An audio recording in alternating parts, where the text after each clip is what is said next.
咁啊，扶搖西徑，佢其實喺從化都已經係啲市集都見到佢啲全部都好犀利。係啊，試咗幾個集啊，一個集比一個集好啊。從化再講我覺得從化呢個地方係好好得益嘅，對啲馬嚟講。今場雖然排3檔，但係佢其實際遇都唔係話算太理想。初出馬好仲有3檔啫，即係講真，如果佢個檔再開啲咧，就個處理仲難啲。咁到轉彎之前咧，個馬都仲係未知十分點做。咁但係到直路咧，嗰個騎佢啊，即係跟住打邊咧，嗰個反應好好。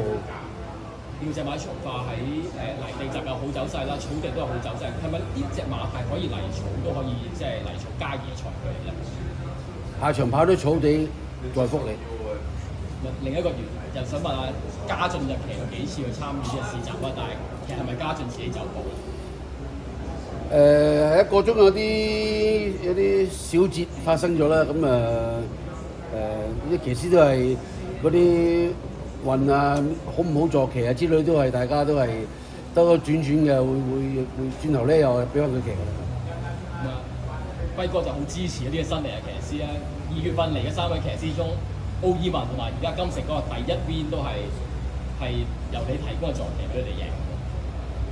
係啦，咁啱咁巧嘅啫係。再一次恭喜曬輝哥，恭喜曬你 ，thank you。